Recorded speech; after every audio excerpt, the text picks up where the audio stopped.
Hello there YouTube, it's your boy B3, back with another kicking graphic novel review. Today we're going to be looking at the 2022 run of Amazing Spider-Man, new creative team coming in on it. You know, do you like that?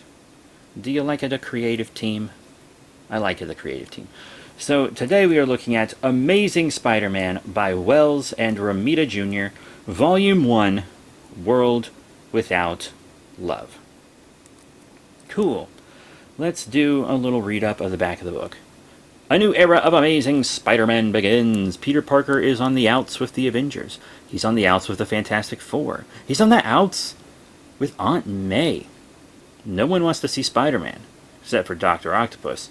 Doc Ock is on Spidey's tail, and the Master Planner has something truly terrible planned for when he gets his tentacles on Peter. But what did Spider-Man do that has alienated him from everyone? And what moves is the gangster called Tombstone making? Spidey and Toomby are about to have their most brutal battle ever, and the worst damage to Peter might not be physical. Blockbuster artist John Romita Jr. returns to the wall crawler in spectacular fashion with superstar writer Zeb Wells, collecting Amazing Spider-Man 2022 number 1 through 5 by Zeb Wells, John Romita Jr., Scott Hanna, and Marcio Minez. Rated T for Teen from Marvel Comics. Alright, so first up, I'm just a big Romita Jr. fan. Romita Jr.'s art is always excellent to me, and we kind of get this vision of like Peter in a crater, and there's all this purple dust, and he's very injured. He's holding this device. We don't know what that is, and then it skips to 6 months later. Peter has done something, and everyone's acting like it's something terrible. I don't know what he did. Apparently that's been revealed now if you're reading single issues. I am not. I'm reading trades. And I can't read any further until I read Dark Web, and at the time of recording this, the Dark Web trade has not dropped. So you know, I am behind. Not in trades, just in general, I guess. But you see him talking to Aunt May. You know, she's like, I know you're lying to me. Just don't even try again. And there's these debt collectors hounding him because he was in the hospital a lot for the Spider-Man Beyond stuff, which I have read, and I'm now realizing I haven't reviewed. I haven't reviewed a lot of the Nick Spencer-y stuff, actually, even though I've read all of it. His roommate's pissed at him for leaving, and him with the rent, and just all this crazy stuff. There's a lot of gang dealings. Tombstone seems to be the hot shot now. He's got White Rabbit working for him. The Rose is trying to get some territory, and he's got this resurrected Gamma mutate called Digger, who I'm not really familiar with, but apparently it's multiple people in one body. You know, Green Door brought him back, Immortal Hulk style. And I just want to say the whole book is genuinely funny. Genuinely funny. But also a good mystery. Human Torch is mad. You know, Peter's roommate wants to marry the Beetle, who's Tombstone's daughter, and there's a lot of drama circulating out of that. Not going to tell you exactly how it goes. I want to tell you guys what happens, but I don't want to spoil everything for you. Speaking of spoils, Spider-Man does spoil an arms deal that Tombstone was a part of. And Tombstone is like, time to teach Spider-Man an effing lesson. And it's so cool what he does.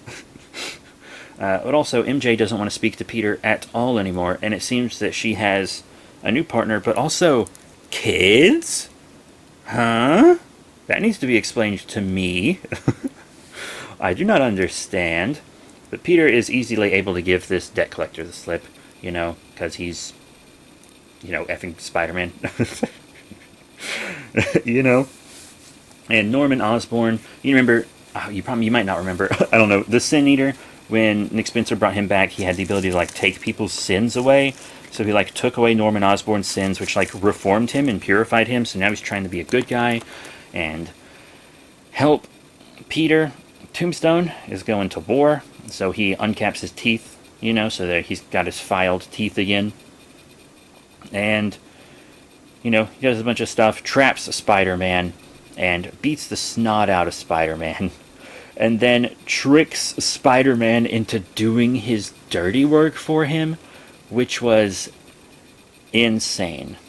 We get, you know, a slightly updated Tombstone origin, and then one of Tombstone's guys seems to be like grateful because Spider-Man saved his life in the arms deal gone wrong. Saved him from like a burning car that he was trapped in.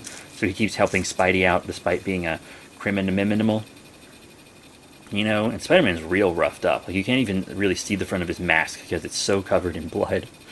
And Tombstone just really tricks him, but then Spider-Man's kind of able to turn it around on him in a way. And it seems like they're going to be pairing Peter back with Black Cat. Like 100%.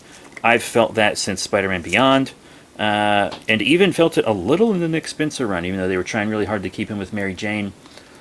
You know, Spider-Man fans are just going to have to accept that they're never going to let Peter have a stable relationship ever. And while he and Mary Jane's history might make it seem like they're the best match for each other, I maybe do kind of prefer him with Black Cat. I'm going to be straight up crucified for that.